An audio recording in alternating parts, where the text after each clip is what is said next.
एक बेडॉइन व्यक्ति ने अपनी पत्नी से कहा, तुम हीन, एक निश्चित अवधि तक तलाकशुदा हो। जल्द ही उसे अपने शब्दों पर पछतावा हुआ और वह उसे वापस लेना चाहता था, लेकिन वह हीन शब्द के अर्थ को लेकर भ्रमित था। उत्तर की तलाश में वह अपने समय के सबसे बुद्धिमान पुरुषों से मार्गदर्शन लेने गया। सबसे पहले वह पैगंबर मोहम्मद, शांति और आशीर्वाद उन पर हो, के घर गए ताकि इस शब्द का स्पष्टीकरण पा सकें, लेकिन पैगंबर उस समय मौजूद नहीं थे। फिर उसने अबू बकर, अल्लाह उनसे प्रसन्न हो, से संपर्क किया और पूछा, हीन कितनी लंबी अवधि होती है? मैं अपनी पत्नी को कब वापस ले सकता हूँ?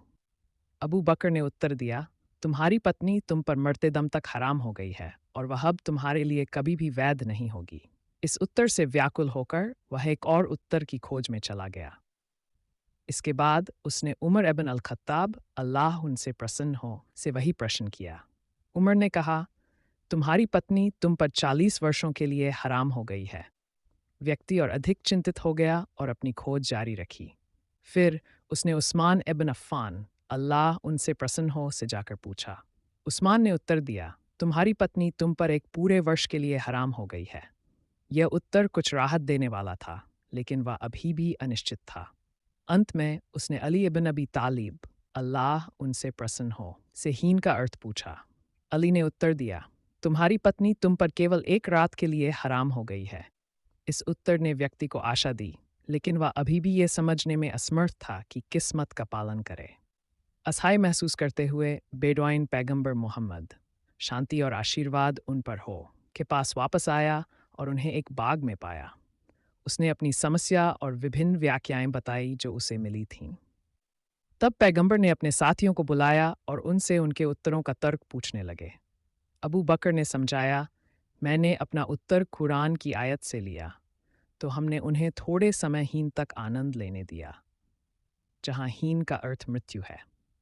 पैगंबर चुप रहे और उमर की ओर मुड़े। उमर ने कहा, मैंने अपना उत्तर इस आयत से लिया।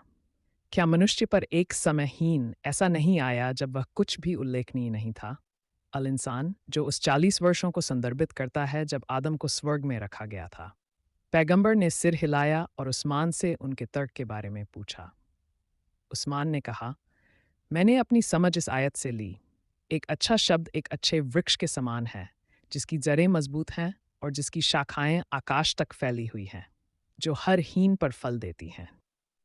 चूंकि अधिकांश पेड़ साल में एक बार फल देते हैं, मैंने निष्कर्ष निकाला कि हीन का अर्थ एक वर्ष है। पैगंबर ने सुना और अंत में अली की ओर मुड़े। अली ने कहा, मैंने अपना उत्तर इस आयत से लिया। तो अल्लाह की महिमा का वर्णन करो जब तुम संध्या को प्राप्त करो और जब तुम प्रातःकाल प्राप्त करो, जहां हीन का अर्थ रात और दिन का बीतना है। पैगंबर मोहम्मद, शांति और आशीर्वाद उन पर हो, मुस्कुराए और बेडौइन से कहा, अली की व्याख्या का पालन करो, क्योंकि यह तुम्हारे लिए सबसे आसान है। यह कहानी इस्लामी शिक्षाओं की लचीलापन और दया को उजागर करती है। यह दर्शाती है कि कैसे एक ही शब्द से विभिन्न व्याख्याएं निकल सकती हैं। फिर भी पैगंबर, शांति और आशीर्वाद उन पर हो, ने लोगों के लिए सबसे आसान नियम को चुना। ये बुद्धिमत्ता उस मार्गदर्शन को दर्शाती है जब पैगंबर ने कहा, मेरे साथी सितारों की तरह हैं, उनमें से जिसका भी अनुसरण करोगे सही मार्ग पाओगे। इस कथा के माध्यम से हम ज्ञान की खोज, विभिन्न दृष्टिकोणों को समझने और इस्लाम में उपलब्ध सहजता और लचीलापन को अपनाने के महत्व को सीखते हैं। यह हमें पैगंबर मोहम्मद, शांति और आशीर्वाद उन पर हो, की बुद्धिमत्ता और उनके महान साथियों की विद्वत्ता की याद दिलाता है।